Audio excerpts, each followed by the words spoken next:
Dengan apakah aku akan mengumpamakan kerajaan Allah? Kerajaan Allah itu seumpama ragi yang diambil seorang wanita dan diaduk-aduk ke dalam tepung terigu 3 sukat sampai seluruhnya beragi.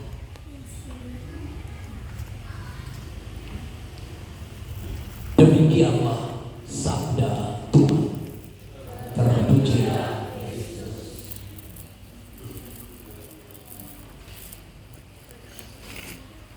Bapak Ibu saudara-saudariku yang terkasih, Pak Anen sekeluarga yang dikasihi Tuhan.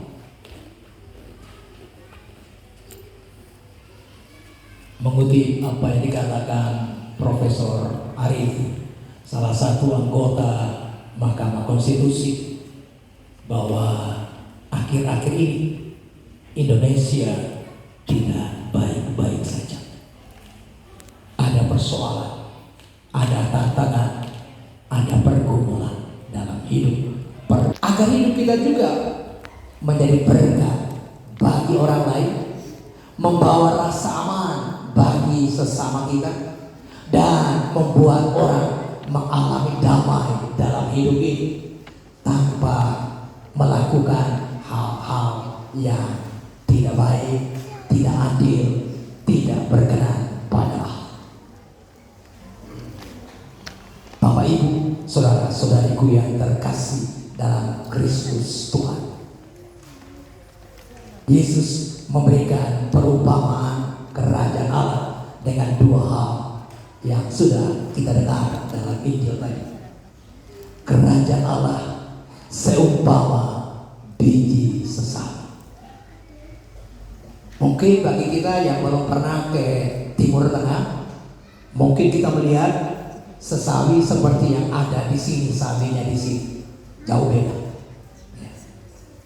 Sesawi yang dimaksudkan oleh Yesus yang berada di Timur Tengah, biji yang sangat kecil, ketika ditaburkan sebagai benih, dia akan tumbuh berkembang. Dan sudah diungkapkan oleh Santo Lukas dalam Injil tadi, dia akan tumbuh cabang-cabang yang bisa dihinggapi oleh burung-burung, sehingga memberi rasa nyaman, rasa tenteram bagi burung-burung itu.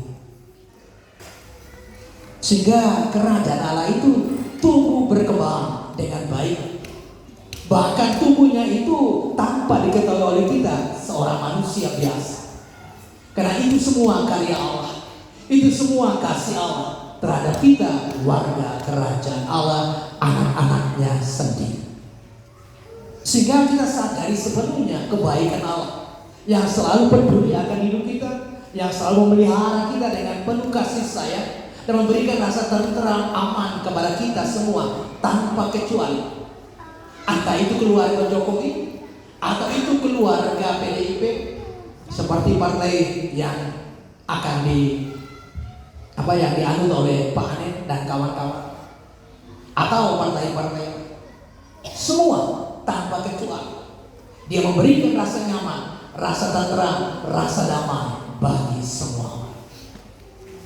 Maka kita pun diharapkan lahir dalam situasi kehidupan yang sama, karena Allah sendiri telah menanamkan benih iman, benih sabdanya dalam diri kita masing-masing. Maka kalau kita sebagai orang beriman, bagaimana kita memberi rasa nyaman, rasa aman, rasa tenteram, rasa damai bagi orang lain, sehingga kita tidak perlu menambahkan hal-hal yang sesungguhnya kita tidak tahu. Kita hanya tampil sebagai pengamat-pengamat hebat, komentator-komentator hebat yang mungkin salah arah. Tapi bagaimana kita sebagai orang beriman memberikan rasa aman, mengungkapkan kata-kata yang nyaman, yang enak didengar, yang tidak menyingkirkan sesama yang lain. Itulah tugas dan tanggung jawab itu. Apalagi kita sudah hebat, orang-orang Katolik ini, dengan menganut doktrin yang sudah dicanangkan dengan baik oleh Monsinyur Almarhum Albertus Sugio Pranoto, 100% Indonesia, 100% Katolik. Sehingga tidak ada lagi main-main, tidak ada lagi hal-hal yang tidak beres. Karena kita sudah mau mengabdikan hidup dan diri kita seutuhnya bagi kepentingan negara ini. Sehingga apa yang menjadi pertanyaan bagi kita masing-masing, apa yang bisa saya kontribusikan bagi kepentingan Indonesia tercinta ini, sehingga saya tidak ikut-ikutan mengacau balaukan negara ini. Saya tidak ikut-ikutan menyingkirkan dan menyalahkan yang lain. Tapi dengan hati nurani tentu saja kita mempertimbangkan yang bijaksana, dengan akal yang sehat, dengan masuk akal, supaya apa yang kita lakukan itu sungguh-sungguh berkenan di hadapan Tuhan. Lalu perumpamaan kedua hanya singkat dikatakan, kerajaan Allah seumpama ragi. Ya pasti ibu-ibu jauh lebih tahu dari kami yang laki-laki, apalagi saya yang tidak pernah buat roti, tidak pandai bagaimana daya ragi menyerap tepung-tepung terigu itu, sehingga dia berkembang dengan baik dan akhirnya ketika membuat roti hasilnya enak, lezat dan bisa dinikmati. Lalu kita sendiri sebagai warga kerajaan, bagaimana kita gunakan diri kita, segala potensi, bakat, talenta yang dianugerahkan Tuhan kepada kita menjadi daya guna bagi kehidupan bersama, sehingga kita menjadi beragam bagi orang lain. Kita bisa mempengaruhi hal-hal positif kepada orang lain. Itulah manusia beriman, itulah warga kerajaan Allah. Bapak Ibu, saudara-saudariku yang terkasih, saya yakin Pak Anen dalam pengabdiannya sebagai anggota DPRD melalui 2019, 2023 sudah berusaha dengan sekuat tenaga sesuai dengan iman yang ada padanya. Dia sudah melakukan hal-hal yang positif, yang berguna bagi banyak orang. Dan kita tahu siapa Pak Anen, dan kita sebagai sahabat-sahabatnya kenal baik keluarga ini. Bagaimana mereka terus melakukan hal yang baik, yang benar, yang menjadi contoh teladan bagi hidup kita semua.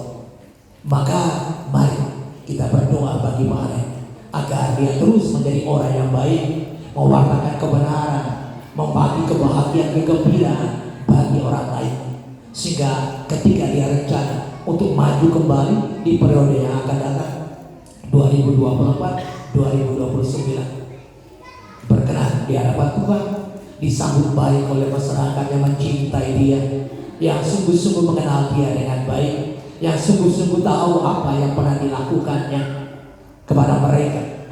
Maka mereka akan mengasihi dia, mereka akan membantu dia, mereka akan mendukung dia, dan semoga harapan dan cita-cita keluarga ini, terutama Pak Anen sendiri, direstui oleh Tuhan dan didukung oleh kita semua.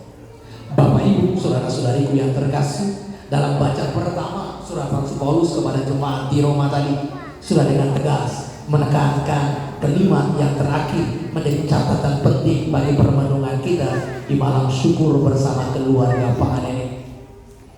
Kalau kita mengharapkan apa yang tidak kita lihat, maka kita akan menantikannya dengan tekun, bahwa kerajaan Allah bukan sebagai sebuah buah pikiran manusia saja, tapi kerajaan Allah itu hidup dalam diri kita, dalam iman kita, yang harus kita yakini dengan sungguh-sungguh bahwa kerajaan Allah itu tidak hanya di waktu yang akan datang, tapi ada dan hadir nyata dalam kehidupan kita sekarang ini.